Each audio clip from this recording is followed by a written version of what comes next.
All right, thank you very much, Ty and Coach Gansler. A very interesting day for the United States national team. But now let's take a look at that lineup that we'll be talking about. First for the Soviet Union, Seamus. And here's the way they go for this afternoon with all that firepower that we saw right at the top of the show. Well, they also have good goalkeeping in Chanov. And the back four on the left of your screen there, Kuznetsov, Luzhny, Bessonov, and Цвейба. And then in midfield on the right of your screen, Yaремчук, Rats, Zygmantovich, and Черенков. And up front, Rodionov and Колыванов. And for the young United States World Cup soccer team with young Meola leading the way in goal. That's right. And again, the back four on the left of Armstrong, the captain, Windischmann, John Doyle, and Banks. And the midfield on the right of your screen, Stollmeyer, Ramos, Harkes, and Bruce Murray. And up front, the youngster, Wynalda, and Peter Vermes. No question about that, Ty. And so the butterflies are probably big, especially with those youngsters in the blue. And so the butterflies are probably big, especially with those youngsters in the blue uniforms as we get set for this afternoon's kickoff. And a lively crowd right off the kickoff settling in here at Stanford Stadium. And so we're glad to have you aboard here on Sports Channel America this afternoon. This is Vasily Rats with the ball, delivering it up over midfield. Into the middle area, Desmond Armstrong trying to make his way back for the United States, gives it off to Stollmeyer. Stollmeyer came in late in the second half in the game down at Trinidad Tobago during November. Yaремчук is back with the ball now for the Soviet Union. And the Soviet Union now working the ball in their own end of the field.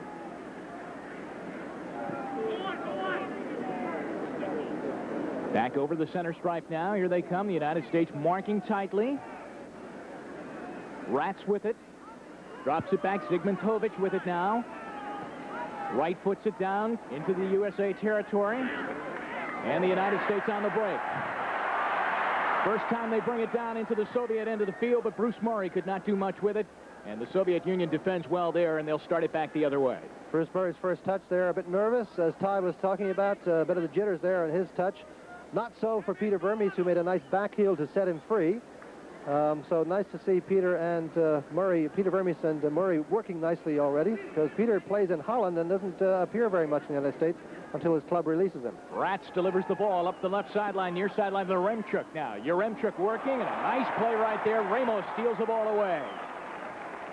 Ramos had such an exceptional game in Trinidad Tobago back on November 19th, and he gave the ball to Caligiuri just before he made the move to get the goal in the 30th minute in that game. Foul right there.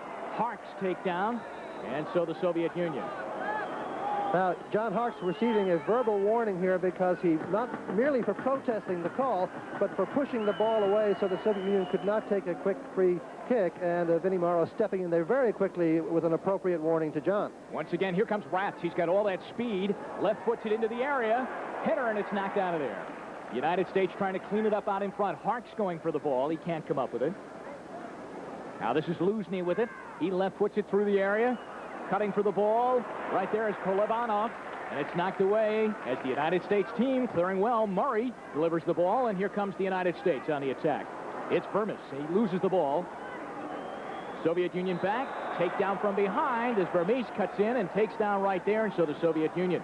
Well, Vermes with the foul, but in the good sign, he gave chase. He lost the ball, and then he ran back immediately to try to dispossess the man who stole the ball from him. Of course, that's what you must do in the Dutch league, or in any league for that matter. Rats with a shot on goal, easily handled by Meola.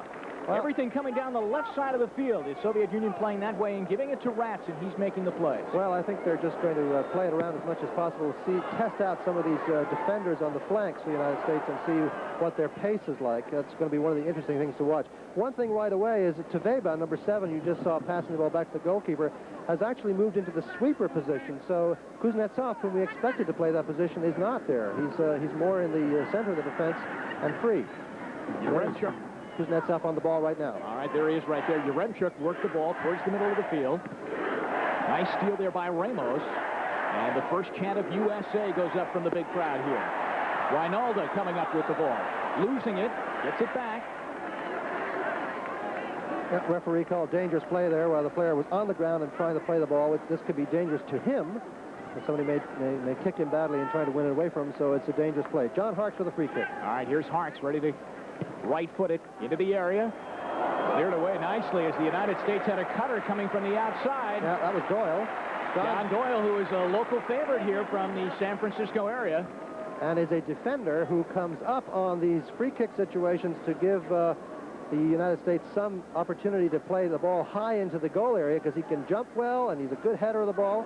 And he won't necessarily head on goal. He may head back to a defender. Nice play by Bessonov to get that ball out of there as he headed it out. A corner kick, the first of the afternoon for the United States. We'll watch Ramos now directed in. And Doyle at the near post. Let's see if he can catch Doyle at the near post. Ramos with the kick. Out in front. Knocked away again as the United States does very well off the corner kick.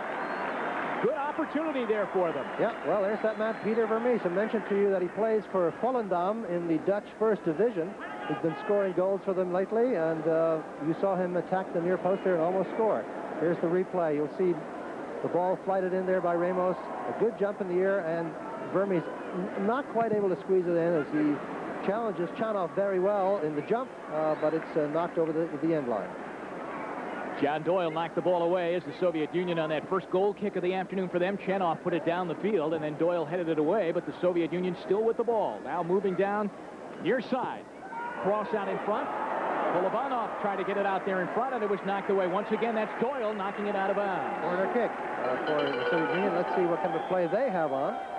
But very, very good work by John Doyle, who's that's why he's in there, because he's strong in the air. Rodionov with the free kick out in front. Meola might have got a hand on it to punch it out of the area. Good job by Meola.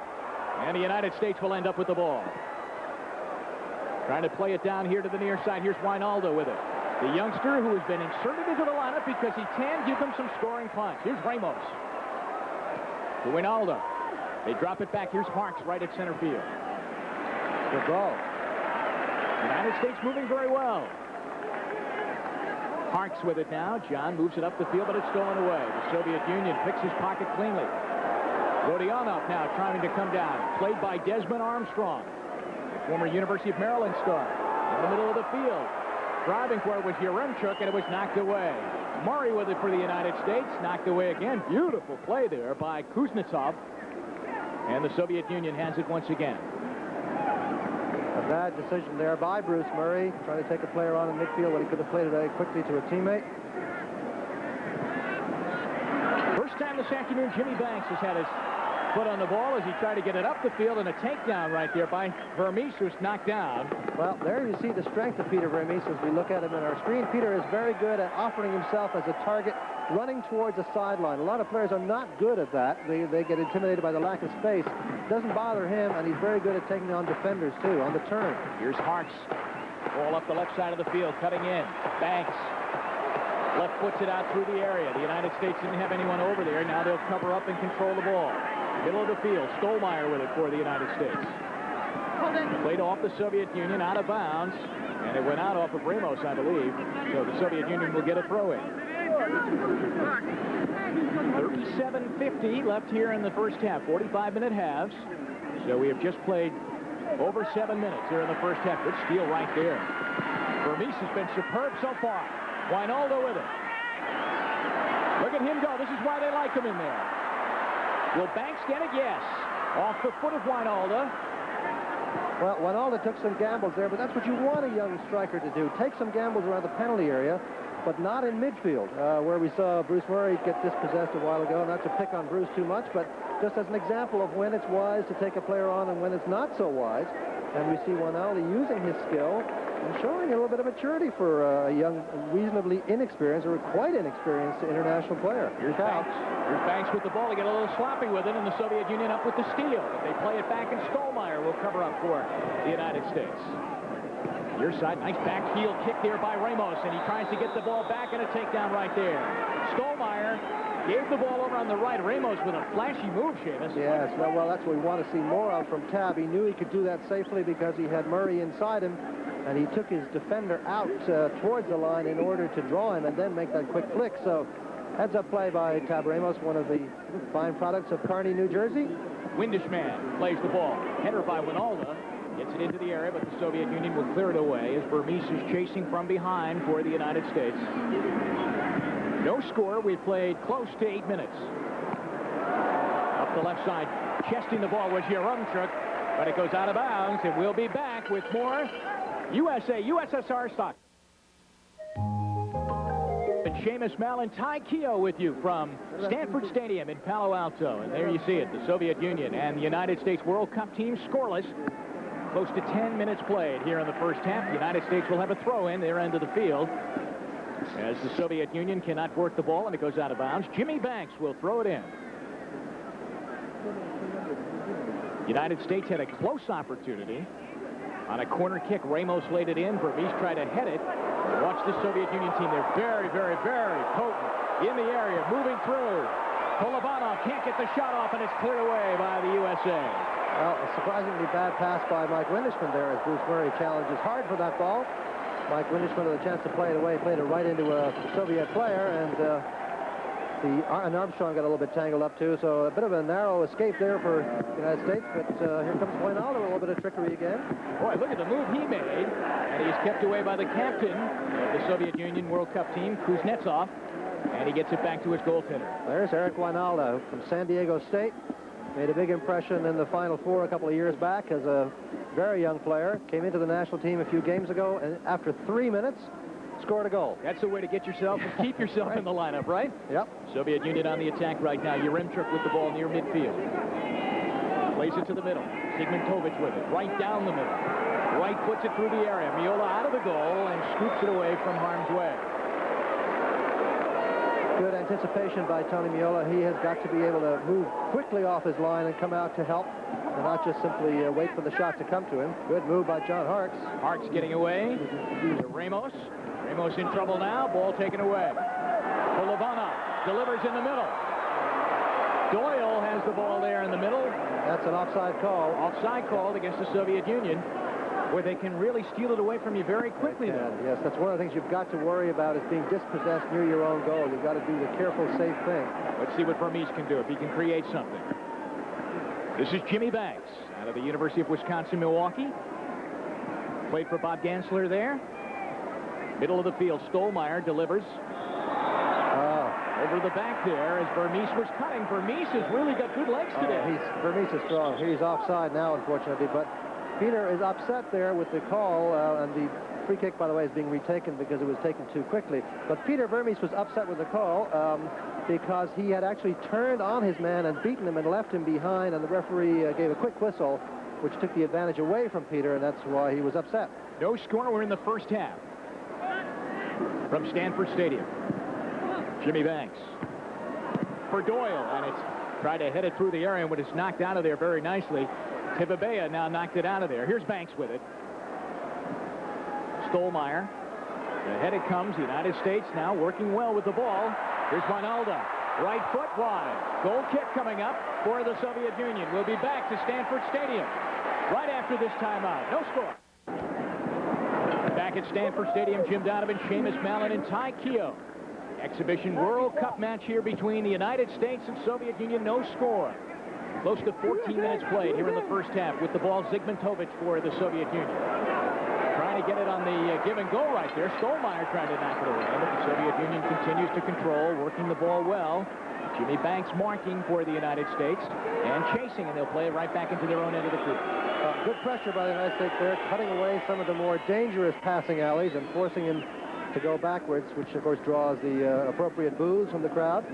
Whistles or boos. Basically, I guess whistles are boos, right? Yeah. In the soccer language, as the Soviet Union cannot control, the United States knocks it out, so it's a Soviet Union throw-in. There's John Stollmeyer, hard worker, University of Indiana, former Rookie of the Year in the MISL with the Cleveland Force.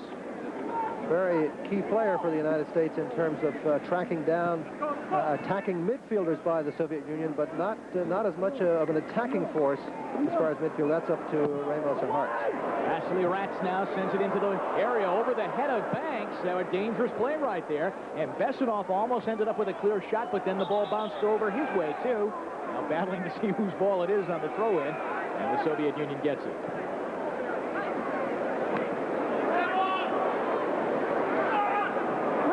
The ball. Doyle's been very, very physical in his end of the field so far. And the Soviet Union plays it back, playing a very possession game right now. Chasing was Vermes and Wynalda. Ball coming back, and Chanov, the goaltender, will take it. And once again, you hear the whistles and jeers of the crowd here at Stanford Stadium. Here's Bob Gansler, the USA coach. Seamus, do you think he's pleased so far? Well, let's see how this attack ends up before I say that. Here's Bruce Murray again taking players on. Now he does a good job. Does a good job with his back to the player, turning on him. Better job at that than facing him one-on-one. Here's Harkes. Harkes with it now. Harkes delivers in the middle. And now Ramos. Boy, the USA moving well in close quarters. Armstrong is taken down on the play. Let's go down to the field right now, and here's Ty Keogh. Ty? Comments of Bob Gansler here on the bench. His comments to the team are no splits, and just like Seamus was saying, they're going to allow the team to defend, but not let the Soviets penetrate with passes, so stay organized and close down those lanes. All right, thank you, Ty. United States back with it now. Ramos on a run to the corner. Right to the goal line. Couldn't get there in time. Goal kick for the Soviet Union. 29 minutes remaining here in the first half.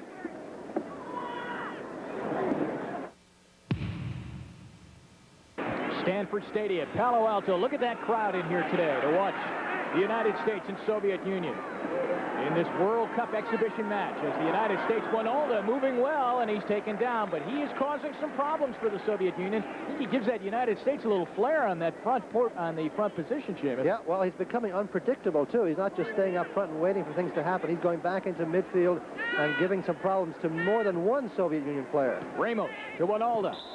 It comes up to Stollmeyer, but Wynalda was knocked down. Yeah, and that was a little bit of a warning. Well, it's now an official warning to the player, Zygmantovich. I think he's getting a yellow card for that foul, but it's also a little bit of a professional warning by an experienced player to a smart young player. You'll see him coming in from behind, and here's the hack from behind. No real chance to get at the ball, but very often a young player like that who's been really feeling his oats will sometimes get whacked by the pros from behind to say, hey, son, calm down. This is our game. You've got a long way to go yet. Line of defense right now for the Soviet Union setting up. Ramos. John Doyle way over the far side. They might be trying to get it over to him. Let's see. Here's the Soviet Union goaltender right there, Chanov, looking to get the right view. Over it comes. Harkes centers out in front. Through the area, knocked away. Armstrong will play a throw-in for the United States. 27 minutes remaining here in the first half. Good ball through the area. Vermes could not get to it. Goal kick coming up for the Soviet Union. Well, there's Peter Vermes again giving chase, but a nice free kick by the United States. That time they did not flight the ball across to John Doyle, as might be thought. They instead played it wide right to John Harkes, who made a nice run and almost got a good centering pass in that wasn't quite followed up. They're not looking very cohesive, except in patches. Jim, they're really not the kind of well-oiled team that we expect from them. Well, you said that they have struggled so far on this tour. Yep, they lost in the penalty shootout to Colombia, and they beat Costa Rica 2-1, but their coach was very unhappy with both performances. And the captain, Kuznetsov, sends it into the area. Header knocked out of bounds.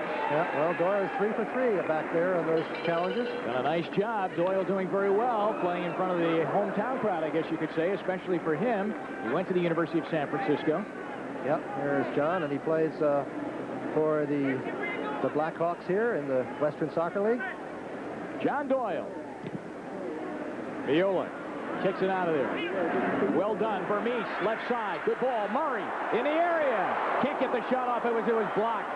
Ramos, his shot's blocked. Harkes trying to move with it. To Ramos. Good pressure by the United States. Armstrong with the play ball. To Stollmeyer. Through the area. They can't do anything with it. Well, good idea by Stolley, but not quite the spot he wanted. But good pressure by the U.S. The crowd applauding here because they look very good. Were able to turn the Soviet defenders around a little bit and get a couple of decent shots off, which were blocked in the end. But this is where the Soviet Union is surprising me. Right here in this kind of play, Jim, they've got players up front, but they're not very mobile. They're really quite static up front and not posing that much threat to the U.S. getting... Now here's the threat of a man coming through. Kuznetsov trying to lead his man through in a nice play. Knocked away by Jimmy Banks. Still the Soviet Union deep. As Seamus said, they made their first run of the day. Good play. Windischmann knocks it away and gets it out of there. Vermes will contend for the ball, and a nice move. and then out of there. Good play, though, by Vermes. Oh, yeah. He's been superb today. And a lovely weighted pass out of the back from Mike Windischmann. Ramos plays it up. Harkes steals. Crossing ball. There's Murray. And the United States really turning on the crowd here with some good play in the Soviet end. And really, for the last 4 minutes, they've carried the play. They have. They're getting players forward, and the players going forward are doing some individualistic things, which is really what we've always wanted to see American players do and learn and work on, and now they're doing it. 24 minutes remaining here in the first half as the big crowd is turned on by the United States play. A big opening there. Zygmuntovich takes it, shoots it just wide. Oh, well, Zygmuntovich came forward there. There you see him grimacing a bit in the heat. The heat is only about 72 or 3 here, but he came through with a long run. He's playing as the marking defender. You see him coming through with about a 26-yard shot, but Meola really had covered. He knew where it was going, so he didn't make a fancy dive for it, just let it go by. But Zygmuntovich, and before that, Kuznetsov coming through from the back. If that happens more often, the United States is going to have to watch carefully that those players are marked. A great play by Rats to keep that ball alive for the Soviet Union, and they're back on the attack. Armstrong cannot steal there. Jimmy Banks will knock it away. Good play because Bessonov was coming up on his far side, and Jimmy Banks knocked it away. Bessonov was coming up on Banks, and Banks is very strong at tracking players down. He's got good speed, and that's one of the reasons why he's in the team today, because of his speed and his ability to man mark. Soviet Union player down, looking for a call there, but Banks continues play, brings it up. Wynalda now with it for the United States. He's been in the middle of things. Wow. Plays it back rather dangerously a little bit. Wow. To Meola, but Meola was out there in the area to scoop it up, and back comes the USA. It was maybe a bit dangerous, but it was very confident, which is something you like to see. Look at the way Vermes fights for his position there. Players all over him, one sort of grabbing him, but he still has got that tremendous lower body strength from his waist down. He's not going to be pushed off the ball. And that kind of play, Jim, was what helped in the Trinidad game so much. Vermes very much, I think, an unsung hero in that game. To play the ball through the middle right there on the throw-in by Stollmeyer. The Soviet Union right up the middle. This is where they are. Very dangerous so far, up the middle of the field. Rodionov now with it. Plays it back. Luzhny tried to play it into the area, knocked away by the United States. Harkes clears it over. Wynalda can't get it. Kuznetsov now up with it for the Soviet Union. Good play there by the United States. Windischmann knocks it away. Here's Ramos going for it for the United States. He comes up with it, too. Pulled it right away from Rodionov. Now tries to clear it up to Wynalda, who would have been offside. Well, I don't know, he might have been. It was close, but it was still a good idea for the quick ball out of midfield. It wasn't struck with the accuracy that it needed. But it's nice to see the varied play out of Ramos over here on the right. Sometimes he does a short ball, sometimes a clever little pass, and other times he looks long to see if he can hit the early wide ball to somebody breaking in. Especially you've got Wynalda and Vermes looking so strong today. That's a good idea. No score. We have played 24 minutes. Look at Vermes. He's been down on this turf an awful lot here early, really contending for every ball that comes his way. The Soviet Union with it. Opening in the middle. Watch out. Rodionov now sends it out in front. And Meola is there to pull it away as you see Bessonov make those great runs to the goal. Yeah, he made a very good run there. Got away from Banks for a change. On the other hand, he was picked up by a defender going back. Windischmann was there. And Meola, of course, anticipated and came out. There is Vladimir Bessonov, and he is a very important player for them, very experienced. Is expected to very definitely be in the squad in Italy. Look at the drop kick ability right there by the young goaltender Meola. You can almost send it 3/4 the length of the field. Here's Ramos through there. Look at Ramos. Right foots it over the goal. Great play by Tad Ramos. Well, I tell you, there's Tad Ramos. There's a lot of skill in that field today, but I have to say, and I didn't think I'd be saying this, most of the skill is coming from the American team. In terms of individual skill, look at Ramos here. Sees a little space, beats one player, beats another player. And then his shot is a little bit off target as the defense gets back nicely to block off the route to goal. But even so, that's the kind of skill we want to see from U.S. players. Another angle on it. Good job by Tab, and then his shot shanked a bit. All right, back in the United States side of the field right now, though. 19:50 remaining here in the first half, unofficially. No score.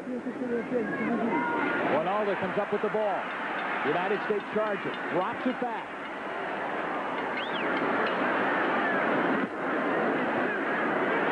And they control it. They're slowing it down, making sure they had enough people up the field. Look at the play right here by Harkes. Well done by Harkes. Ball goes out of bounds, and the United States throw it. Harkes is down, slow to get up. Might have taken him right on the shin. Well, 2 Soviet players, Jim, went over there to confront Harkes, primarily because he's close to the line. And the line acts as a third defender, so it's almost 3 against 1 in that position. But again, the skill and ability of John to take that on and try to do something with it. Impressive. Stollmeyer's great ability on the throw-ins. He can really get the job done there. The United States loves to work things towards him on those throw-ins. Soviet Union now breaking down the field. Good ball. Yaремчук outside the area. Clears it out in front, and it's knocked away. That's Windischmann, the sweeper, who's got to pick up a wide player if the wide player breaks through unmarked, and he did the job perfectly. He really is the last line of defense just before Meola, isn't he? Well, there's John Doyle with a rough, hard-nosed sliding tackle. And it's a throw-in. The Soviets wanted a free kick out of it, but Rodionov wanted one, but Morrow says no, sir. Yaремчук throws it in, and the ball is headed away there, and a good play by Stollmeyer. So the United States gets it out of there. Wynalda now, top of your screen. Just inserted into the lineup today, battling for position, and he's been very creative there. You see him coming through the midfield area. Trying to get it down to Vermes. So far. Down on the field right now. It's Wynalda. Wynalda slow to get up, still down. And still not moving well is the Soviet Union team with the ball. Ramos comes back with it as he knocks it down with the head. Harkes for the United States to Murray. Here's Banks with a good run. Jimmy Banks knocked away by Kuznetsov. And we'll be back to Stanford Stadium. No score.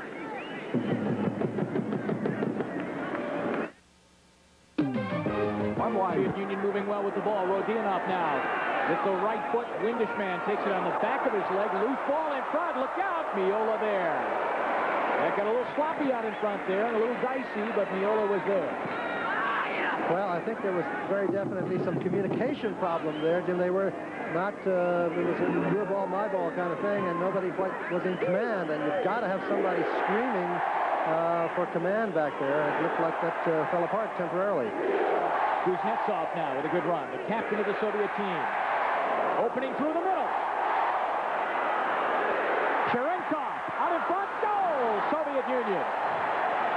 Great play.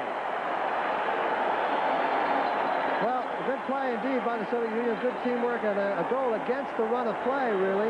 It's Bessonov with the goal for the Soviet Union. He's been close a number of times today. But this is the player who does the damage. He gets very wide. Draws the attention in and then slips the ball off, and Windischmann arrives a bit too late. Meola can't stop it. So the run out of midfield is what does all the damage. Here you see the ball being played in. Now this player, he draws the attention and lets the ball go through. That was Cherenkov. And there was Bessonov with the shot. But Cherenkov drew Banks because Banks had to come in to check him. Because of that huge hole in the middle, he had to come in and check him, and that's what opened up the space on the right for the pass. So a goal for the Soviet Union, but in all honesty, very much against the run of play. The U.S. has looked the more attractive team, really, and has had put more chances on goal. So the United States is now down 1-0. The goal comes at 28:40 as Ramos will kick it into the area. United States pressing. The United States now behind in this game 1-0, and we had a chance to ask USA coach Bob Gansler about the strategy if his team did fall down by a goal. Every team has its weaknesses, and we obviously also have our strengths, and this is the time that we will probe in one of those areas or another. We have also practiced in rearranging players at that point, pushing a tall target player like a Steve Trittschuh or a John Doyle up, playing even in the back, being more adventuresome at midfield. And we'll see if they follow that pattern, Seamus. Yes, indeed. In fact, I'll be interested to see if anybody does come up from the back, like Windischmann and so forth, to add an extra player and surprise the Soviet defense. We'll take a look. Armstrong got it to Ramos, who's trying to create through traffic, and a foul called against the Soviet Union. But the only threat to the U.S. defense throughout this game has been the players coming out of deep midfield positions unmarked, and that's what caused the goal, really. Good play. Ramos out in front. Banks chasing. Jimmy has it in the corner. Oh, stripped beautifully, though. Look at the Soviet Union play defense here. Murray back with it for the United States. Stollmeyer. He lets it go. Save. Loose rebound. Harkes can't get to it. Well, that's what you like to see Johnny Stollmeyer do. He's got a terrific shot, and he kept that one nice and low, and it steamed into the area. There's the foul by Vermes. It steamed through the players, and Chanov had a hard time holding onto it. Watch this one here now. This is a great low shot, driven nicely, bouncing in front of the keeper. A difficult opportunity for the keeper because of the fact that he takes that bounce about 2 or 3 yards in front of you, and that's the first serious threat Chanov's had to worry about. Down the field it comes. Meola handles. Cveiba was right there in the area to get the ball back to Chanov after the deep rebound on the Stollmeyer shot. 13 minutes remaining, first half. Unofficially, 1-0. It is official 1-0, the Soviet Union in the lead. Unofficially, 13 minutes remaining here in the first half. Bessonov gets the goal. Once again, here it is, Seamus. Yes, here it is. And watch Cherenkov go through, then slip the ball over to Bessonov, and then it really goes in off Meola. Tony will probably be unhappy about that when he looks at the tape, because he did get his hand or his leg or something on it and wasn't able to stop it. But really, it was a very good chance for Vladimir Bessonov. But the goal really came out of the midfield run by Cherenkov, and he was not marked as he went through. He went right through the middle. Nobody picked him up, and the last-minute defense didn't work. The Ramos get it out of there. Not out completely, though. Here's Cherenkov, who set up that goal. Plays it off. Rodionov now takes it to the back line, and Armstrong knocks it away. Corner kick. Corner kick for the Soviet Union, which I believe might be their first of the day. Maybe their second. I'm not sure. I think there was one earlier, but we'll see. All right, there's Tony Meola. The ball deflected off his right instep and into the goal on the hard shot by Bessonov. So the corner kick, Rotz plays it into the area. The United States feels that well. Vermes trying to get out of there, but the Soviet Union players stay with it. Now Ramos with it. Through the middle of the field. Murray going for the ball. The ball is knocked away from him. Bruce, I'm sorry to say, is not having a good game. He looks he looks a bit slow. He's not really moving fast enough. He's not anticipating the moves of defenders behind him, and so he's being beaten a bit or getting himself in trouble. Rodionov now to the corner. Armstrong plays it well, and Desmond gets it out through the middle. Former teammate in the MISL to John Stollmeyer, and here comes the United States towards midfield. Stollmeyer looking for help. Finds it in the way of Jimmy Banks. Ball up the field. Here's Vermes with it. A crossing ball. Rats takes it there. Look at Ramos hanging around there in the area to try and scoop up a loose ball, but he can't. Yaремчук with it. And the Soviet Union thwarts that United States attempt. 10:50 remaining in the first half. 1-0 the Soviet Union. They got the goal at 28:41 of the first half. The United States coughs up the ball right here. Rodionov gets it out in front. Meola with a save. Wow, very nice attack, though, by the Soviet Union with 2 players against 3. 3 defenders. They knew that drill very well. They worked on it a lot, and they were able to get the space and get the shot off. A little bit of inexperience showing in the U.S. defense there, not getting rid of that ball, but Meola was behind and is always safe. Kolovanov with that hard shot, and Meola was there with the stop. That would have really been deflating to the United States to give up another goal, especially late here in the first half. We have played 35 minutes. There's the head coach of the Soviet Union, Valery Lobanovsky. And also the coach of Dynamo Kiev. And I think about 6 of these players on the team, on this first 11 he's put out here today, are from Dynamo Kiev. So quite a bit of team cohesiveness from the club point of view, as well as from the national point of view. A great sight here at Stanford Stadium today. Probably over 60,000. Ramos going for the ball. Look at him come up with it. Great play by Ramos. He's been superb here in the first half, but he stripped of the ball there. But I'll tell you, Ramos has been something all over the field. Here's Rats playing it now for the Soviet Union. And back they come. Cveyba to the midfield line. Черенков. Wynalda there for the United States looking for the loose ball. Kuznetsov now up the middle of the field. This is where he's been making his runs, right up through the middle. Back it comes. Look out. Meola's got to come out of there, and he comes up with the ball. Yeah. Well, he comes fast off his line and does a good job. Kuznetsov, as you said, is very dangerous coming through, as has been Cherenkov. But I must say that, again, the U.S. has got to work hard at tracking those players down. Here comes now Windischmann coming forward at last. Well, there's the comments of Bob Gansler right there, maybe sending someone through the middle. Sends it out in front for Vermes, and it's knocked away. Tremendous cross by Windischmann. A beautiful left-footed cross. I think Peter Vermes was a little bit surprised by that himself. Boy, and Vermes has been close a couple of times now, but as you said, the play was made by Windischmann. Trying to get it for Harkes, and a header right into the arms of Soviet goaltender Chanov. Oh, a good run forward, though, by Harkes. You see him there in your picture to get under that, to get up and add something. Because a couple of times when the U.S. has had good attacking forays, they've not been really enough players up front. So the Soviet Union back with it now. Cherenkov. Cherenkov running to the ball in the area. Marked there by Jimmy Banks. Good play by Banks. That could have been dangerous right there, and Banks stood his ground. Here's Bruce Murray to Ramos of the United States. The deflecting, it comes back to Murray. And now Jimmy Banks with it. We have about 7.5 remaining here in the first half, and the Soviet Union leads 1-0. We're watching USA USSR soccer. Jim Donovan, Seamus Mallon, Ty Keogh from Stanford Stadium in Palo Alto. On a gorgeous afternoon, as the United States national team is getting really their best tune-up test for the World Cup that they have had, maybe even through the qualifying round matches too. I know it's a different kind of pressure, Seamus. Yeah, it's very different. It is more relaxed. There were points in the first 15 minutes or so when I wondered if the Soviets really were here to play, because they seemed to adapt a fairly casual attitude in getting the ball forward. There wasn't the kind of urgency I expected to try to, go and get the early goal. They were patient, and of course, perhaps their patience paid off. Look at Vermes in traffic, worked well with the ball. Stollmeyer, who had a great opportunity just a few moments ago. The Banks. Banks with the cross out in front for Wynalda, and it was cleared away. Kuznetsov again, very good. Kuznetsov, by the way, was a key player who missed the great European Championship final. We'll talk about that in a minute. Yaремчук through the middle of the field, offside by the Soviet Union.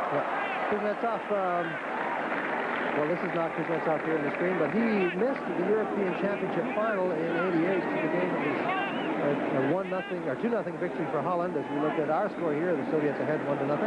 And he would have, had he played, there he is, he would have marked Marco van Basten, who was that fabulous Dutch player who scored that memorable second goal. And many people felt that that was a key factor of the game. Kuznetsov, having had 2 yellow cards, had to sit out the final. And that was a major omission in the defense of the Soviet Union. Good steal, Harkes with it. Now looking, Ramos. Back to Harkes. Oh, beautiful move. Oh, to Wynalda. Now Banks tees it up. Save. Oh, the USA with some great playmaking. Oh, great playmaking indeed by the USA, and a nice shot by Jimmy Banks at the end of it. But very, very intelligent and clever build-up, and no sort of hastily struck passes. Look at this, as Harkes loses his footing but manages to get away and then touch a quality ball across the box, which Wynalda did not try to touch but let it run through in this good low drive, and Chanov in excellent position to smother it. But intelligent, skillful play by the USA there, entertaining the crowd and showing us a thing or two. All right, here's the Soviet Union back with the ball. They lead 1-0. And the crowd picks up the USA chant. Good run right here. Here's Bessonov. He has the goal. Through the middle, that's where they come, and they've been strong with it. The shot goes wide on the shot by Rodionov. And it's a goal kick for the USA. Or did it hit the United States player? I think there's going to be a warning issue Yellow here. card. A yellow card to 2 players, to Harkes and also to Bessonov, I believe. Harkes is saying, wait a minute, just a second. It was a late tackle, I think, followed by retaliation for the late tackle. Bessonov hit by Harkes and then retaliated after the hit, and they both get yellows. Seamus, you must be encouraged. Now, you saw all of their games during the qualifying action of what they've done here in the first half. The young United States team handling themselves very well. Yep, they're doing a good job in pressure situations. They've made just one major mistake, and it cost them a goal. Doyle. Looks good at the other end. Vermes with it. In the area. Vermes is taken down. Could be a penalty kick. It is. It's a penalty. Unbelievable. Wow, this is quite a bit of work by Vermes. We'll be interested to see if he really got clobbered or if he gave it a little bit of an Oscar. Here you see him taking the player inside. And there he's, well, hard to say. It looked like a 50-50 challenge for the ball for Mejan. He was reaching in. The other player was reaching in. And he just went down. But we'll take another look. They say it's a penalty. I'm not so sure that would be given in the World Cup.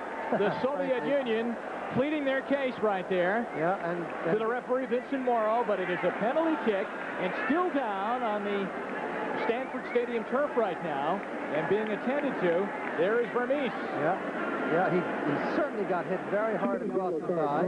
Kuznetsov, by the way, was the one who got the yellow card. Maybe we put the whammy on him talking about his yellow cards in Europe 2 years ago, but he picked up another one here. But a tough decision, indeed, as Israel, the trainer, comes out for the United States to help Peter. But a tough decision for Vinnie Morrow here. And he made it right away. Did not think about it at all. No. It was really right there. And that's what you like to see from an official. No question, the challenge was hard. But Peter's leg was up in the air, and he was off balance a little bit, therefore, as a result. So we'll see who takes this penalty kick. But as I said, he was off balance slightly, reaching for the ball, and over he went. Well, there's Chanov getting ready. He'll face the penalty kick. The ball is placed down. Right now, the man that looks like he is going to take it is Harkes. Yeah. Well, a lot of pressure on John here because the goalkeeper is not expected to do much. This is for the tie. Harkes against Chanov. He scores! Wow. Well, it was ugly, but it went in. Chanov unhappy with himself. Let's see, this is not a particularly well-taken kick. He hits it hard, but right down the middle. And Chanov does a good job getting to it, and it still carries in. But you see this shot got some power. The power is what did it in the end, because it was the power conveyed the what was needed to get it through, but accuracy very often is a bit more helpful in a penalty kick situation. So we're tied at 1. What a great boost for the United States, and you see the man challenging the ball right there for the United States. Peter Vermes, he was the man who was taken down in the area.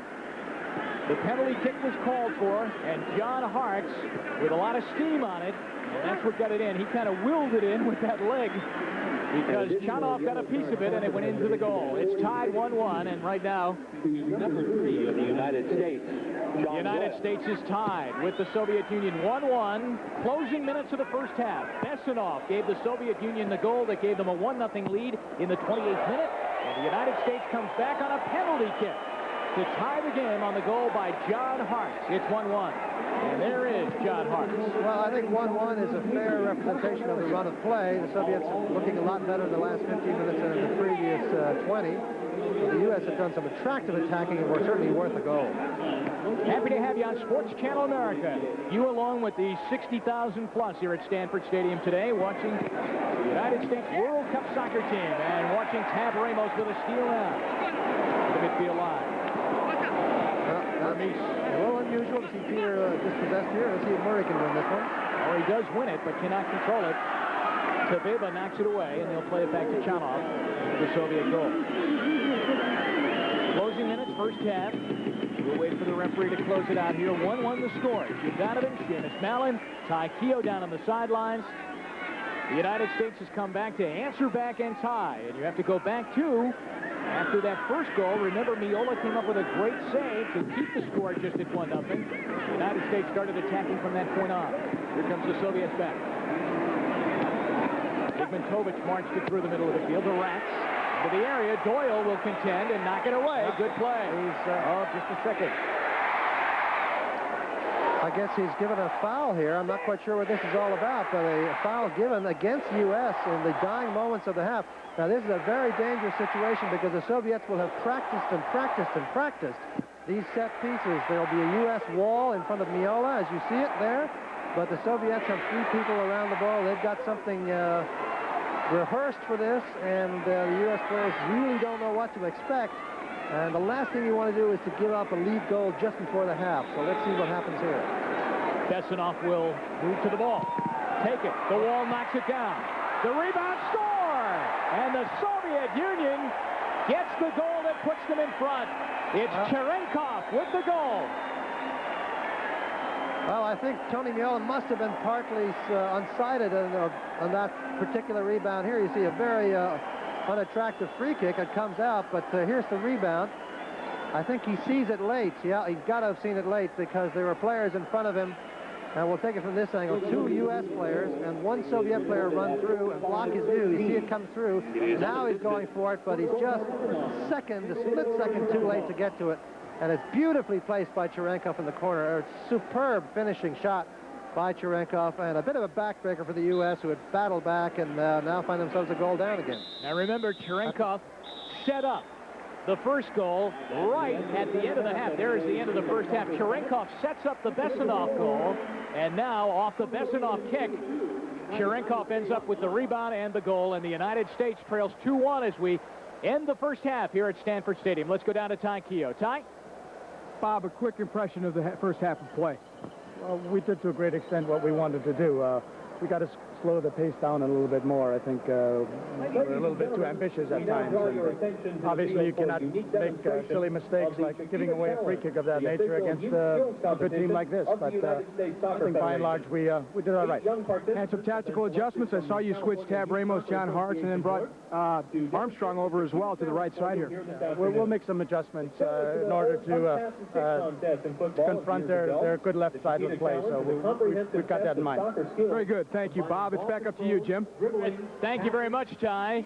So we're at halftime here at Stanford Stadium in Palo Alto, and it's the Soviet Union leading over the United States 2-1, and we pause now for a regional break. It has come true for John Stollmeyer and the other mates on the United States World Cup team, and it sounds good to say that now, that they'll be in Italy in June. And your reflections on this young team and what they will be facing now in these oncoming weeks. Well, they'll be facing some good opposition coming up here in some important games for them to get ready for Italy, because as I mentioned earlier, it's really the big show, and they have got to be ready to face Italy, Austria, and Czechoslovakia, and those will not be friendlies. I can assure you they'll be anything but friendly.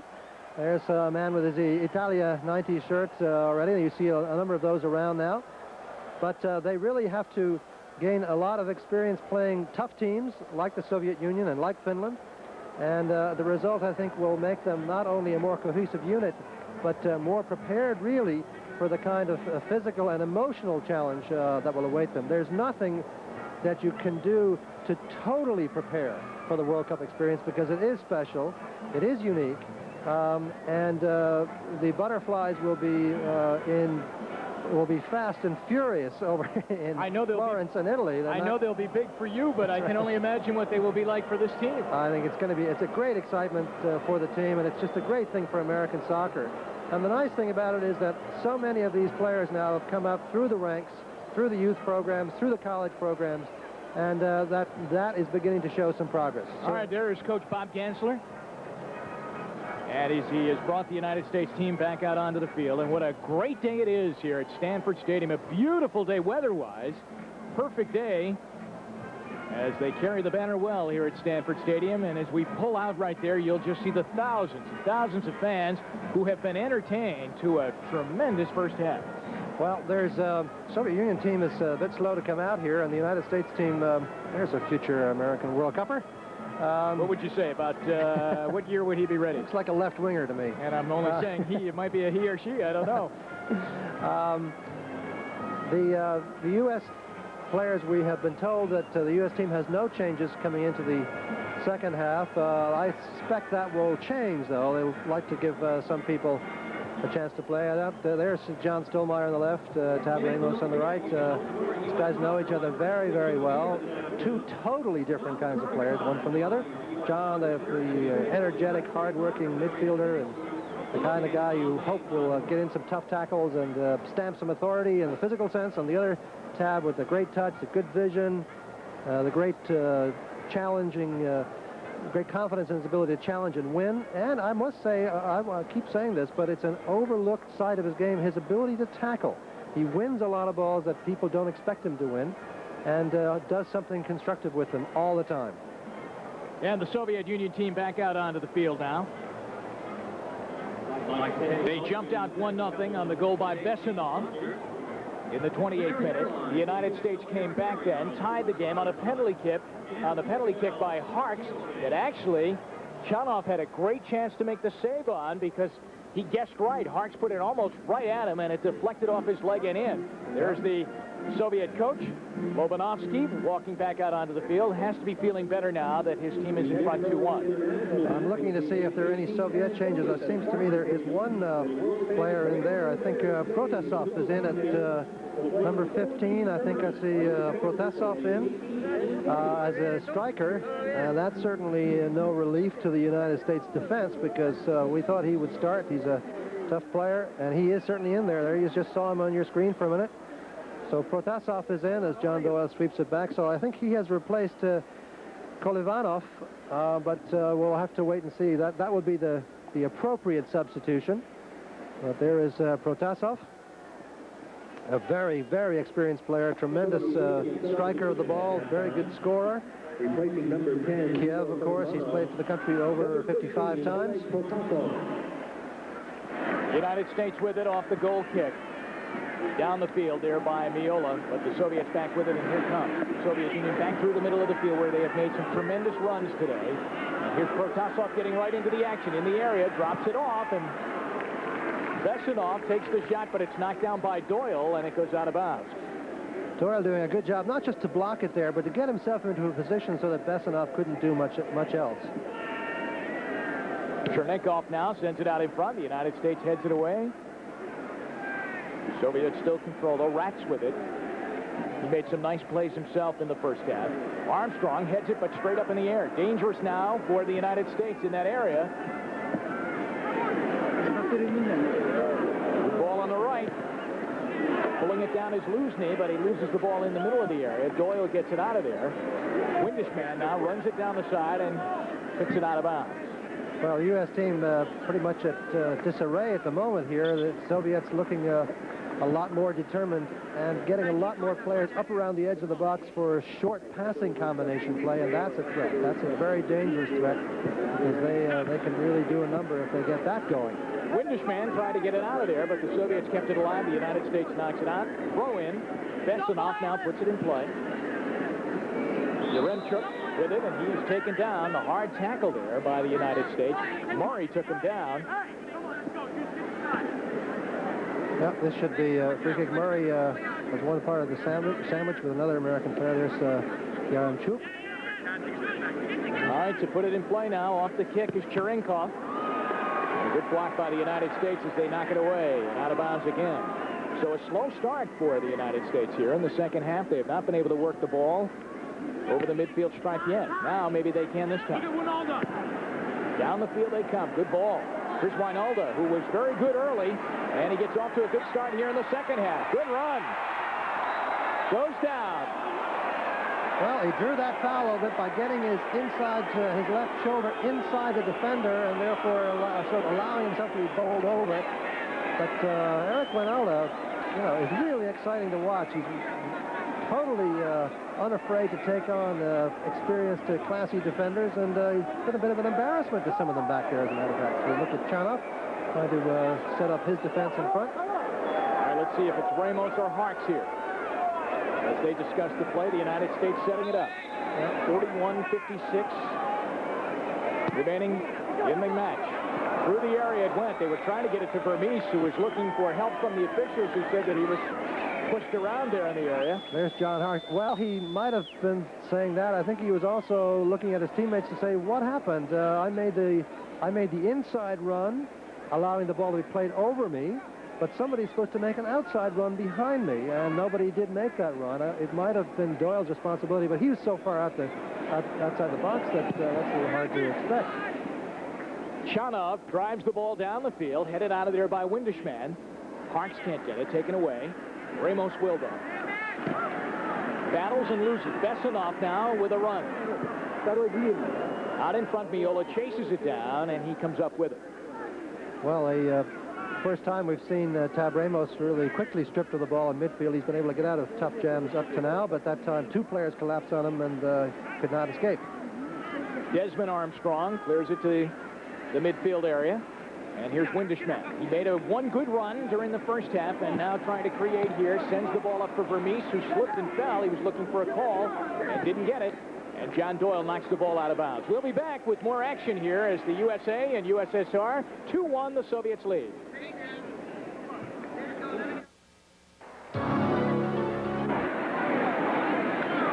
Back at the Stanford Stadium, Jim Donovan, Seamus Mallon, Ty Keogh as the United States trails the Soviet Union 2-1 here in the second half. Could have a substitution soon for the United States. Steve Trittschuh is ready to come in. 39 minutes, 45 seconds remaining. As we play 5.5 minutes here in the second half. The Soviets took a 2-1 lead late, right before the end of the first half. Good play. Stollmeyer steals. United States on the run. The All-American out of the University of Indiana sends it up for Murray. Can't get it. Good play right there. As the steal by Cveiba. And the Soviets control. He came up and marked well right there and took it away from Bruce Murray, who had ideas of breaking through the middle. That's right. That's what Bruce is supposed to do. Break wide from that midfield position and try to get some attacking down the flank. Harkes looking for help on the left side on a hard tackle. He is taken down. And I believe we have a substitution. Trittschuh is going to come into the game. Yeah, this is a bit of a surprise because he's a defender, but it may mean that Armstrong will come out. Yes, Armstrong is going to come out. They've done a lot of work, the defenders have. Armstrong may be hurting a little bit, but Trittschuh is going to come in and play in the left fullback position, I think, or the right fullback position. We'll see. He, of course, has been a central defender, so we'll have to watch and see how they line up now, because Windischmann is the sweeper at this point. Windischmann now sends it into the area. Doyle with the header. Chanov chases it down and pulls it away from Vermes. Now remember about Desmond Armstrong. He's still recuperating from a broken leg suffered in an MISL season with the Baltimore Blast. Great run right here. They get right by Stollmeyer. Out in front, Meola with the save as racing right through the area to try and knock it away with Rodionov. And the United States is back. Here's Harkes. Ramos. Windischmann now. With control by the United States. And the Soviet Union steals. Well, Doyle is back there man marking. Trittschuh is back there man marking. I think those two are going to be man marking the 2 strikers. They'll be man marking Rodionov and Protasov, who came on, and that means that that of course means that Windischmann will be the sweeper and maybe can come forward a little bit more. United States controlling in their own end right now, and Stollmeyer with it. Let's go down by the United States bench, and here's Ty Keogh. Ty? The last substitution, it's obvious that Trittschuh, he's as good in the air as anyone here on the field, so he and Doyle will start to push forward. The U.S. trying to battle back to tie it up. They will probably alternate coming forward on the set pieces. Ty, it looks like Caligiuri is going to come in soon, too, for the United States as we watch Wynalda with it now near midfield. All right, here comes Doyle. I'm sorry, rather, that was Trittschuh right there. He gets it to Wynalda. The Soviets knock it away. And back they come. Stollmeyer marking here. Good ball down the left side. Черенков. Waiting for the ball in the air. Heads it through the middle. And it's cleared away. Yeah, Stollmeyer doing a terrific job going back there and tracking down his man, not letting him get a chance. Lужный with it now for the Soviet Union. And the United States played the ball well right there. Good play once again as Windischmann got it out of there. Tried to get it for Vermes, who was knocked off the ball. Yeah, Zıgmantovich really got him off the ball, and didn't see it. Now here's a dangerous play. Once again, they're going to this area a lot. Through the middle of the area. Close, fires high. And we'll be back to Stanford Stadium. 36 minutes remaining. It's 2-1 Soviet Union. All about today's match is tomorrow's Mercury News. It's fueled the victories of Super Bowl. Donovan, Seamus, Mel, and Ty Keogh with you from Stanford Stadium. The United States has made their second substitution, replacing Jimmy Banks as Paul Caligiuri. Good steal by Ramos. As the United States comes back, it was Caligiuri that got the goal against Trinidad Tobago to give the United States that 1-0 win. Harkes has it, the ball taken away. Here's Rodionov in on Meola. He gets his right leg on it, and then it's cleared away. Trittschuh knocks it out of play. Well, that's what happens when there's Trittschuh with a good save for them, but that's what happens when the midfielder loses the ball, as Harkes did, and the counterattack comes right down your throat. Here's, you see what's happening is Rodionov is wide open, but good play by Meola, coming out very quickly, narrowing the angle and then blocking it away. And in the end, of course, Trittschuh to the rescue, knocking the carom away. On the corner kick, Caligiuri steals. Up to Wynalda. Trying to get it for Vermes. It's taken away. Kuznetsov now. There's Bessonov moving through the middle. It's away from Murray. Черенков now sends it. Stollmeyer got a head on that. Soviet Union right now controlling the ball at the United States end of the field. They lead 2-1. Here's Bessonov going for it in the area, headed away by Murray, and then Ramos makes a nice fake and really gets the ball out in midfield. 34 minutes remaining unofficially here in this match at Stanford Stadium. There's Paul Caligiuri, as you mentioned, the man who hit the shot heard around the world and put the U.S. into the World Cup in Italy, and he's now playing back on the defense over that right side. There was some thought he might start over there, but Banks got the start. There is a free kick for the U.S., and let's see if Trittschuh will go up for this one. Now, they had trouble with this play the last time. It was a bit closer towards the top of the area. And once again, Ramos, he puts it in play. Offside. Vermes. And the offside, as Seamus calls, against the United States. Good call. Well, it was a good idea, though, because Vermes saw the space behind the defense, but it was unfortunately too far behind. But they had a play set up there because Wynalda came on to take the pass then from Peter Vermes and take the shot, but Soviets had pulled the offside trap. But I must say, one of the pleasant things about this game so far for Coach Gansler and all the fans is that there has been a minimum of the negative offside trap business. It's been a much more open and attacking game. Cherenkov played the ball through the middle of the field, now gets it back.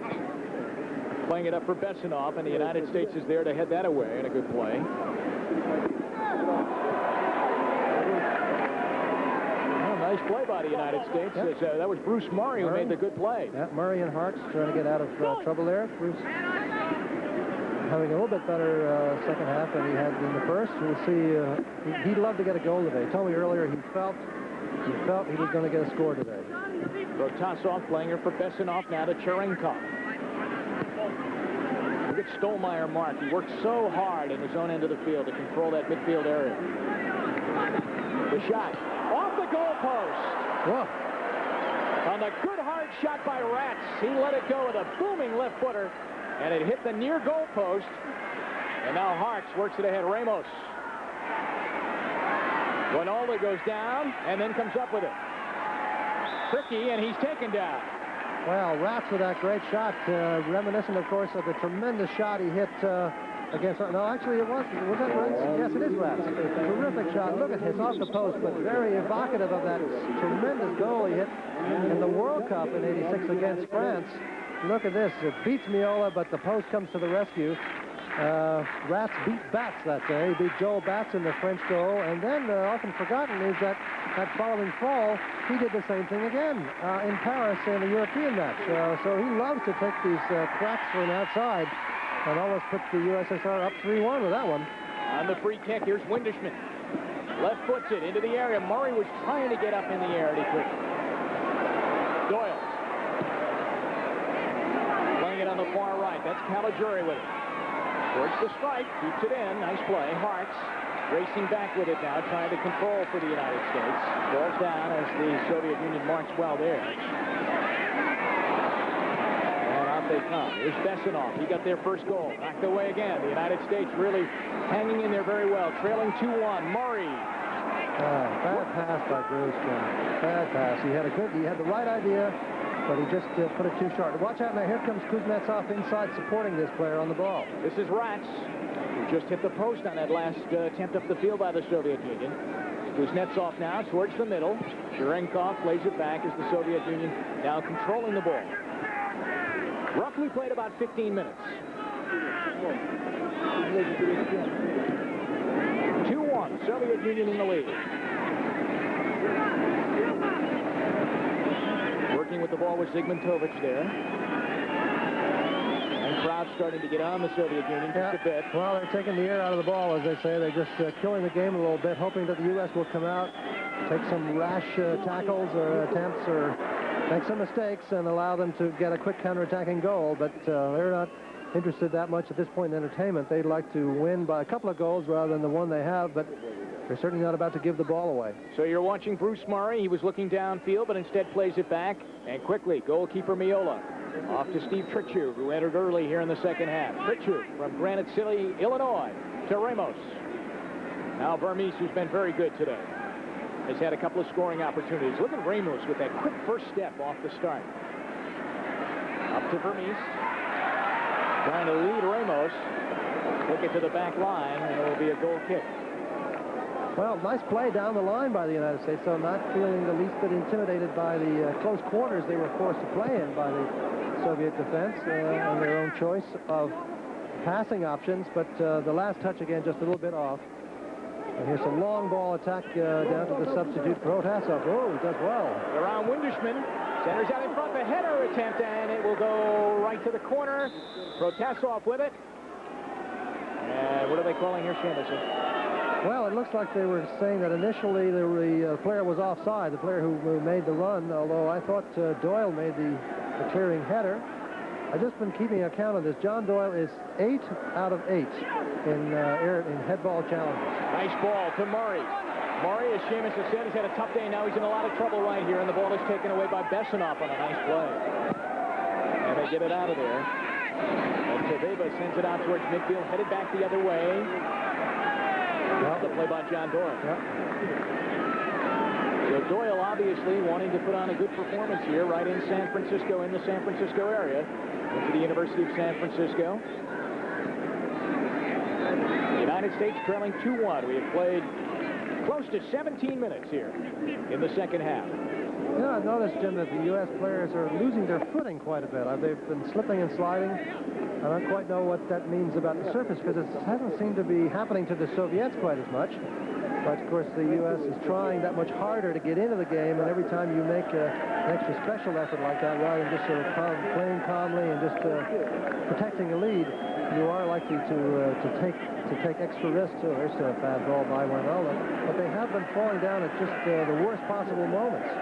Wynalda lost that ball out by midfield, and now the Soviet trying to make the United States pay. Protasov coming through the area now, taken down, no call there, as Murray comes up with it for the United States.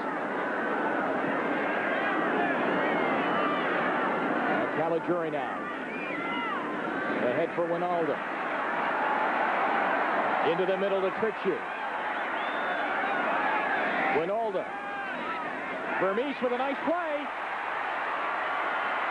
Good run again. Keeps it alive. He'll cross it. And can't get it out in front to Trittschuh. Boy, though, Vermes hung with that ball a long time.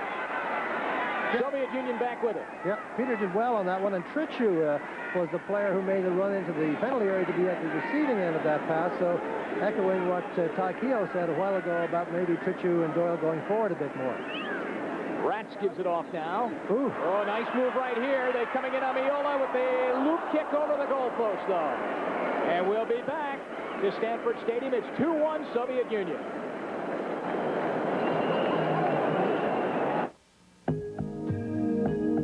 Centers out in front as we return, and we almost return right to a United States goal, as cutting through the area right there was Harkes trying to pick up his second of the day. A good play all the way up the field by the United States. Moments ago, Seamus mentioned that he noticed that a lot of the United States players were having some problems with their footing. Let's go down to the sideline now, and Ty Keogh, anything to that, Ty? Well, seeing it from the field here, you can see that to a man, the Soviet Union team are wearing screw-in shoes, screw-in studs, whereas the American team almost entirely, they're suited up in molded type soles. So it's really a difference in the type of shoe. Well, very good point, and that's quite evident from the footing that the Soviets have. They're much more sure-footed.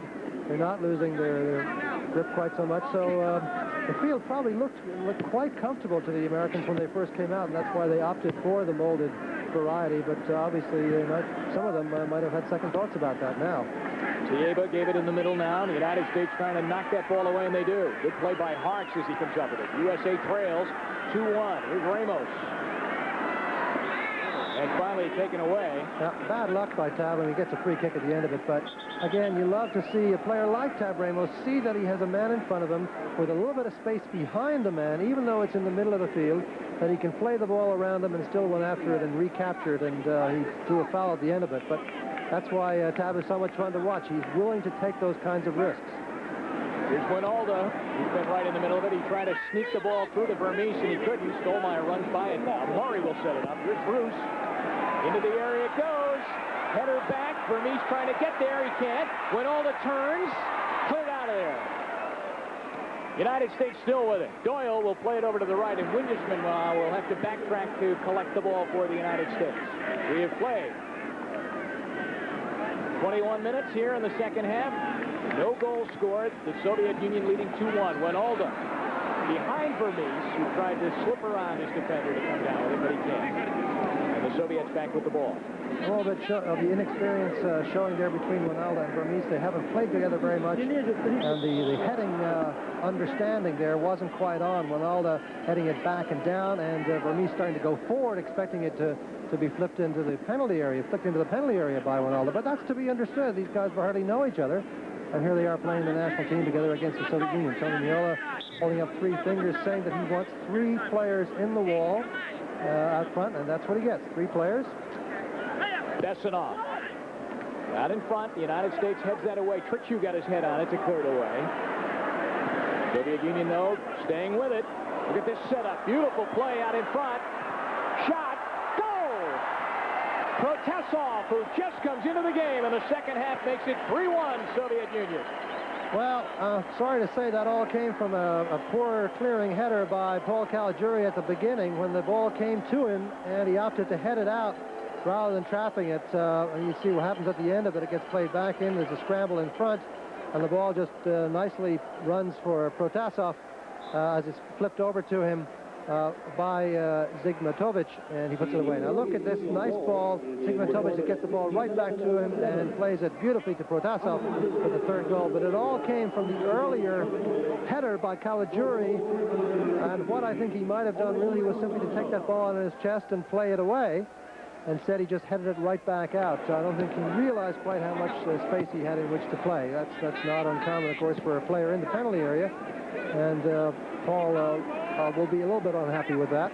Wynalda gives it back now to Murray, who gave it to him. Over on the left for Vermes. That was knocked away. Nice play there.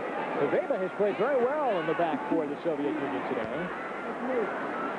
Yeah, as indeed also has their number 8 player, Yaремчук, who's done a tremendous amount of running on that far left side. You heard Gansler talking about the left side problem. It hasn't stopped. Bessonov making the move on Ramos.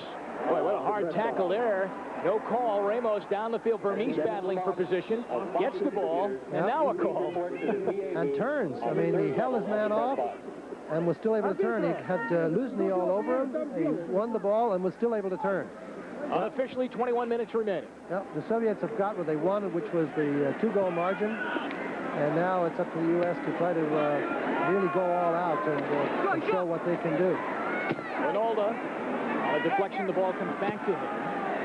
Into the area it goes, and the Soviet Union heads it right back to their goaltender Chanov, who will bring it out. Oh, what a nice header by Kuznetsov there.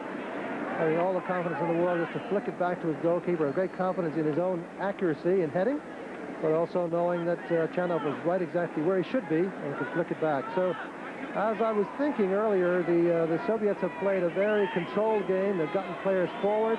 They've been able to get more players into the middle of the penalty area. They've been devastating down the left side. That has not been stopped. And they've also, most importantly, they've kept a lot more possession in this half than they did in the first half. Good run down the field. This is Rotz again. Into the corner he goes. Out in front. What a great ball. Protasov heads it. And then it's cleared out of there by Trittschuh. Well, the Soviets really now on their game. Caligiuri up the line for John Harkes, and it goes out of bounds. Well, what a good piece of finishing by Protasov. You see Meola not even moving because that ball was just absolutely buried in the corner, not with power, but with just unerring accuracy by Protasov, who is a very, very experienced scorer. And what the U.S. has got to do now is not worry too much about the counterattacks and see if they can get some more people forward.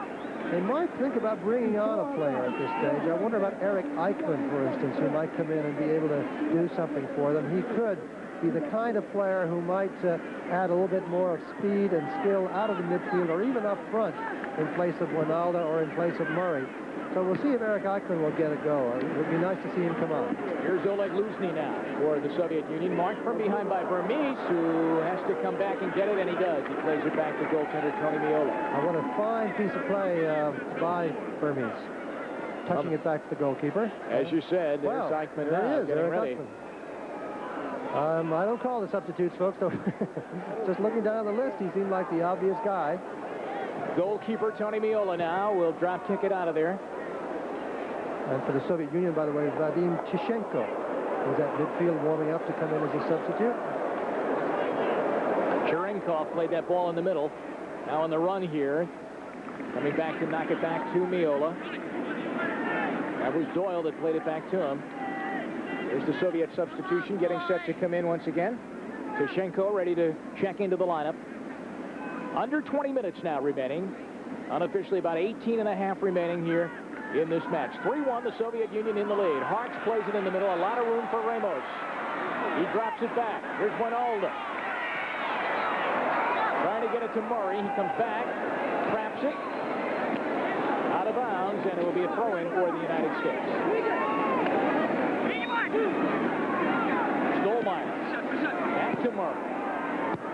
Bruce clears it in front. Caligiuri will try and contest with that ball, and it comes out towards midfield. Up in the air. 50-50 ball is played, though, by the United States. There's Trittschuh went for it, but the Soviets come back with the ball. Zıgmantovich with a good run up the field. And the United States gets it back. They trail 3-1. They trailed 2-1 at the half. And Protasov then came back with a goal here in the second half. Well, Zıgmantovich is the player who I think is about to come out. He's a defender, and they're going to bring in another defender just to add some fresh troops back there and help prevent any last-minute, well, not quite last minute, but last 15 minutes American heroics. Soviets controlling the ball. We wait to see Eichmann now come into the game for the United States. Now they go to the top of your screen, left side of the screen. And just controlling the ball, as Seamus mentioned earlier in the half. The Soviet Union now with their two-goal lead. Kind of taking the air out of the ball. About 17 minutes unofficially remaining here in this match. And they lead comfortably right now, 3-1. The United States with a very spirited first half. Their goal came on a penalty kick as John Harkes got the goal. And the ball comes back into the area right now and is fielded, scooped up there by Chanov, the goaltender, who had to make a couple of tough saves in the first half. One on a booming shot by Stollmeyer, the other one by Jimmy Banks, but he handled both of those and almost handled the penalty kick too by Harkes. We'll see the substitutions being made now, I think. Yes, here's the first one, the Soviet Union, as we mentioned. Tищенко coming in for Zıgmantovich. So there's one defender for another, and the Soviet Union, the United States looks like Wynalda will indeed come out, and Eric Eichmann will take his place. Number 14, Vadim Tищенko. Substitution is made. There is Eichmann now into the game.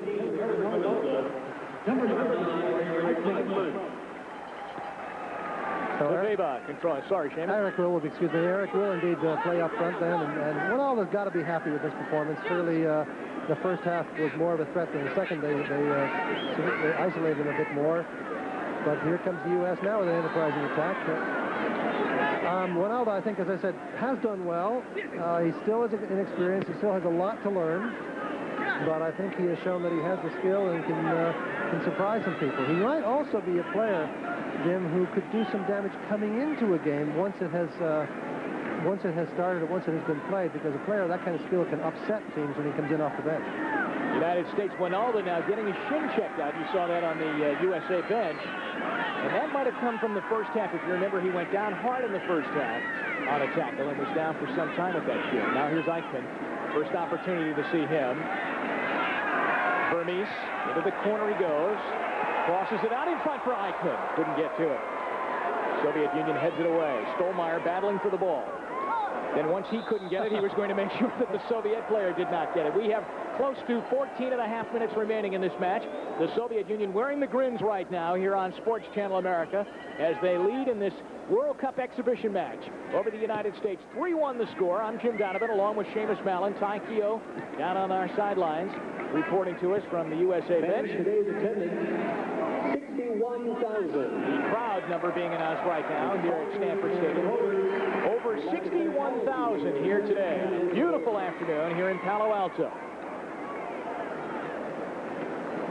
Watching the United States team as they prep for the trip to Italy coming up in June, making the World Cup and into the field for the first time in 40 years. Oh, nice job by Yaремчук out there by the midfield stripe. He had blue jerseys all over him, draped around him, trying to come up with that ball as the United States is looking for a Soviet mistake. And there aren't many to be found right now, are there, Seamus? No, they're surrounding the ball well. They're giving themselves plenty of passing options, except for that one. And they're frustrating the U.S. because they're keeping possession when the U.S. needs more than anything else quite a bit of possession. Vermes from Ramos. Lays it back. Caligiuri kind of mishit it off his foot as he tried to slide it through the midfield for Harkes. And Meola has the ball. Dishes it off, and here comes Windischmann. To Bruce Murray. Left puts it out through the middle of the field, trying to slip it through there for Vermes and couldn't get it to him. And they play it back to the Soviet goaltender. And we'll be back to Stanford Stadium in Palo Alto. It's 3-1, rather. Soviet Union, 13 minutes remaining in this game. Back in a moment.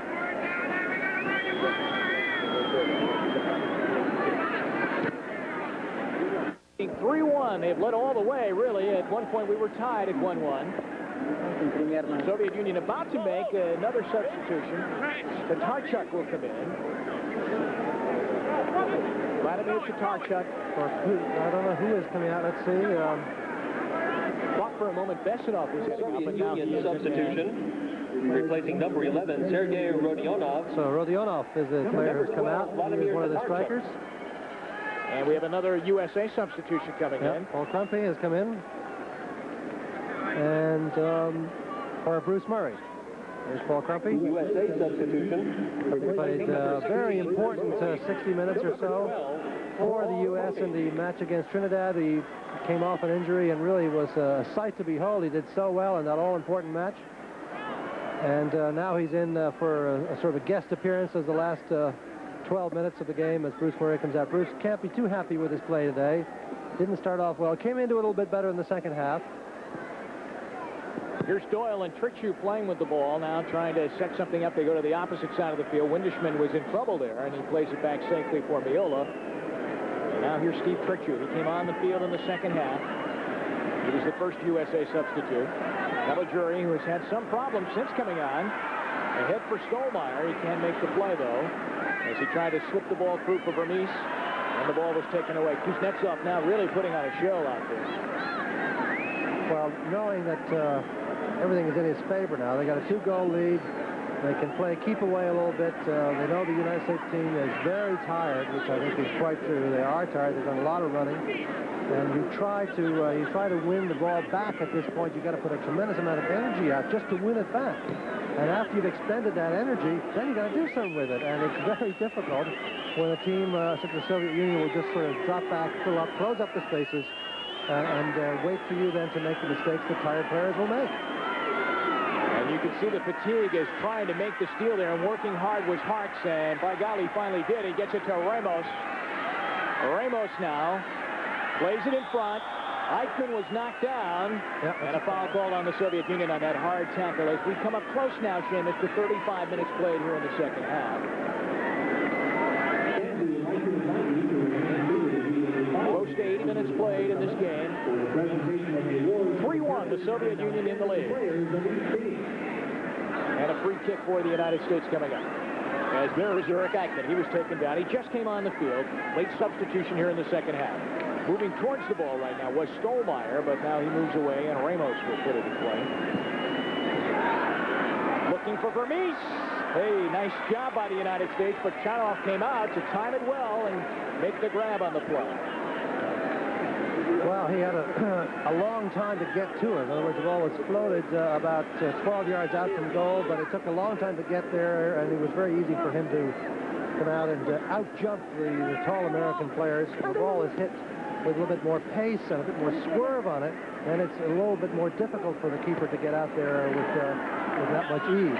Very good work by Eichmann as the United States gets the ball back. We are under 10 minutes now, coming up on 9 minutes remaining unofficially in the match. 3-1 Soviet Union. Oh, great steal there. What a great play by Kuznetsov as he stole it, then played with it up on his leg, and then got possession for his team. Cutting through now to Tatarchuk with it. Plays it to the middle. On the right. Setting it up. Cherenkov centers out in front. Loose ball. Doyle gets it out of there. And again, another United States player falling down. Vermes slipping out at midfield because he really had an opportunity to come up with that ball. 8.5 remaining here in the match. Oh, moving well. Look at the Soviet Union. A great touch pass. Tищенко into the area. Centers in front. Trittschuh comes up with it and booms it out of bounds. Well, it's a bit of showtime, I think, at this stage for the Soviet Union. As we look at Trittschuh, who's been under a lot of pressure and has done quite well, but Krumpe victimized a little bit there by Tищenko as he went by him. But they certainly have shown the ability to get around the flanks, the Soviets have, and that's something that the United States will see a lot of in their matches against European opponents in the World Cup. Tищenko now, you can really see the players who have just come on for the Soviet Union with the fresh legs, moving past the United States with great ease. Meola now plays it up over midfield. Caligiuri on the run. Can't come up with it as Ratz heads it away. And Caligiuri will throw in for the United States. He plays it for Eric Eichmann.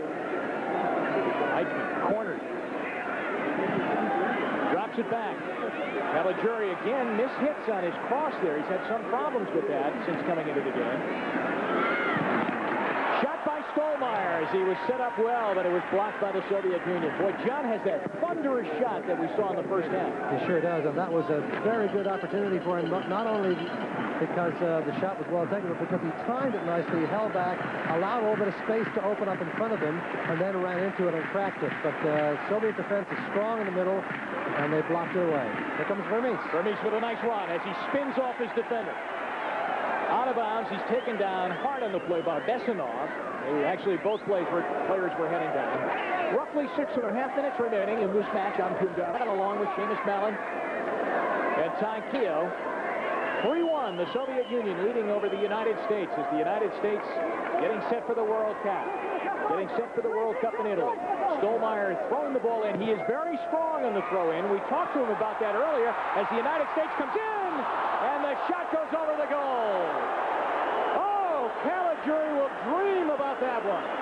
Well, he can knock him in from 30 yards, but he can't seem to do it from 9. Really had a great chance there. It looked like he was offside, but apparently not. They say the ball cleared over Kuznetsov, comes right to Caligiuri, and he takes it nicely off his chest. You see, he's not offside. The ball comes beautifully to him. He chests it nicely and volleys it, which is a perfectly reasonable option for him, although he might have probably had more time. I think he quite rightly felt that he should get the shot off as fast as possible, but that ball came over the top of the defense, and when it left the player's foot out here on the left, everybody was onside, and when they arrived there, obviously they're behind the defense, but that's not offside. And it was a very good play by the U.S., and you could see Chanov, the goalkeeper, screaming at his defenders for being so flat. But Paul will certainly think about that one for a while. Well, he had the nice thing to dream about, that goal at Trinidad Tobago. But this might become a bit of a nightmare on that one. Look at Vermes still moving hard out of the area. Sends it out in front over the crossbar. Great play, though, by Vermes, who has been outstanding today. He has worked very, very hard as we are under 5 minutes now remaining in this match. Peter has worked very, very hard, and you see how he's able to hold off his man here and take him on with a quick turn. And look at this good cross. I mean, it almost gets in there, into the goal area. He just couldn't quite bend it around, but Peter is just gaining in leaps and bounds from his experience in the Dutch First Division. Now, when you have to play the likes of PSV Eindhoven and Ajax, then I would say, you're bound to learn something the hard way.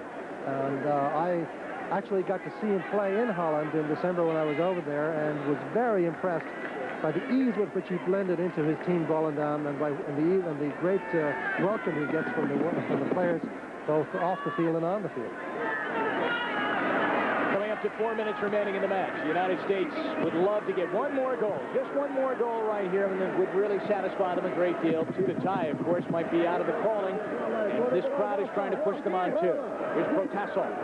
On the right, Bessonov. Centers. Loose. Протасov. He'll play it over on the left. The United States marks well there. Good play by Trittschuh. Caligiuri, though, can't get it out. Watch out, Bessonov. Out of play. Boy, the Soviets were really tough in the area of the United States. They're close to the goal. And we'll watch it again. Look at all the American players just not able to cope with this. Meola has to go to the near post, but Bessonov getting there just a split second too late to try to put this one away. But very fine play indeed on the far side by Tищенко. And you can see Bessonov arriving just a split second too late to get the good half volley. Nice touch by Vermes. Oh, too bad. And Eichmann was waiting for Vermes to break up, and he just delivered the ball a little bit too far. Well, I think the U.S. would like to get a goal as we look at Luzhenko, the coach of the Soviet Union. Lobanovsky, thinking of one of their players, Lobanovsky, who is 51 years old and the coach of Dinamo Kiev, and said that he will let go of his position as the national team coach after this World Cup.